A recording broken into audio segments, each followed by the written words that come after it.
ડભોઈ સેવા સદન ખાતે ઉમેદવારોએ શક્તિ પ્રદર્શન કર્યું હતું, જ્યાં ભાજપ, કોંગ્રેસ સહિત આમ આદમી પાર્ટી અને અપક્ષોએ પણ ચૂંટણી ફોર્મ ભર્યા હતા. વડોદરા જિલ્લાના ડભોઈ પંથકમાં સ્થાનિક સ્વરાજ્યની ચૂંટણીના પડઘમ વાગતાની સાથે જ રાજકીય માહોલ ગરમાયો છે.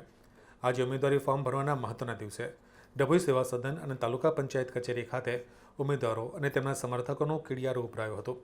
સવારના 11 વાગ્યાથી જ રાજકીય પક્ષોના કાર્યકરો અને ઉમેદવારોની ભીડ જામતા તંત્ર દ્વારા ચુસ્ત બંદોબસ્તની વ્યવસ્થા કરવી પડી હતી. આ વખતે ડભોઈમાં પરંપરાગત ભાજપ અને કોંગ્રેસની સાથે આમ આદમી પાર્ટી અને અનેક અપક્ષ ઉમેદવારોએ પણ મેદાનમાં ઝંપલાવ્યું છે.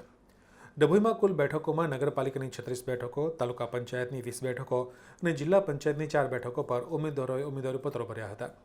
આ તમામ બેઠકો માટે વિવિધ પક્ષોના ઉમેદવારોએ પોતાના સમર્થકો સાથે વાજતે ગાજતે આવીને ઉમેદવારીપત્રો રજૂ કર્યા હતા. સવારથી જ જયઘોષ અને પક્ષીય નારાઓ સાથે ઉમેદવારોએ સેવા સદન પહોંચ્યા હતા. ભાજપના ઉમેદવારોએ કેસરિયા માહોલ જમાવ્યો હતો, તો કોંગ્રેસ અને આપના ઉમેદવારો પણ પાછળ રહ્યા ન હતા.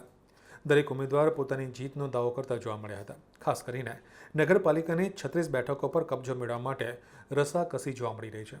ફોર્મ ભર્યા બાદ મીડિયા સાથેની વાતચીતમાં ઉમેદવારોએ ડભોઈના વિકાસના કામો, પીવાના પાણીની સમસ્યા અને પાયાની સુવિધાઓને મુખ્ય એજન્ડા ગણાવ્યા હતા.